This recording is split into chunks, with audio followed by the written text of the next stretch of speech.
So let's talk about minimum, right? What's your minimum for coming out, dropping your gate? I know everyone has different minimums depending on your area, obviously the size of the yard, the equipment that you're using, all that good stuff. So as you can tell, this one has a long driveway, like super long driveway. This one's mainly more blowing than anything. As far as mowing, it's literally this little spot right here. And then by the house, there's like two little islands, small little islands. Mowing probably takes me like 4 minutes, if that, with my mower. And then it's mainly like blowing again because all these leaves, and she wants her driveway being blown off and whatnot. So this falls under my minimum because it takes me like 15-20 minutes, and I charge 55 is my minimum for this year. Come next year, I'll probably increase it to 60 for my new clients, and I'll probably keep my current clients locked in at what they're at for when I took them on and whatnot. But all these leaves starting to fall, so I didn't bring out the 48. I need to because it has a better mulching kit, so I'm running with the 52 just because it's a little bit bigger. And then I just got it back from the shop. Something was wrong with the throttle, and that's one of the perks of when you buy a new mower, is that it comes with mine comes with a 2-year warranty.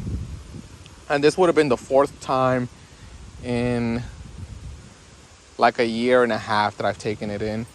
And I noticed that it wasn't really strong. It wasn't fast. The blades were struggling a little bit to cut grass that wasn't even overgrown. So I took it in and I was like, hey, I think it's a throttle cable, or I think it's the RPM. The RPM needs to be adjusted. But, I gave it to them and they charged me $0 or $0. And then it was ready the next day, and it was the throttle cable. So I got a new throttle cable, and works like it's brand new all over again. So that's one of the perks when you buy something new, is that it comes with a warranty, but it's more expensive. So this one was close to like $15,000 with the wheels. But minimum, you got to have a minimum and kind of like stick to it. The only exceptions that I do is if I'm already at a property and then the neighbor comes out and like their yard is like super tiny. I've had like a couple instances where like, oh, how much would you charge me for this one? And it's like literally like 10 minutes. I'll be like, 40, 45, 35. It's only happened twice. I think once I charged 45 and the other one I charged 35. Takes me 10 minutes, and that, that's enough for like gas and whatnot. For 10 minutes worth of work to make $35, I think it's a win. But I know some guys would stick to their minimum, but I don't know. I just feel like when you're in that situation, you kind of like typically fall back to like, fine, I'll do it for, cheaper, right? Because at the end of the day, like, you're still kind of getting a deal and you're right there already, right? It would have been different if they would have called me. I would have driven up there and gone out of my way. But given that they came out and they kind of like, I'm there already, I'll cut them a deal. But if they want to be put on my bi-weekly schedule, then I'll be like, okay, now my minimum is 55 for me to add you for it. And then I would let them know. And if they come out again, be like, oh, hey, can you cut my yard again? Then that time I would charge them more because they're not on that schedule. So you kind of have to pick and choose your battles.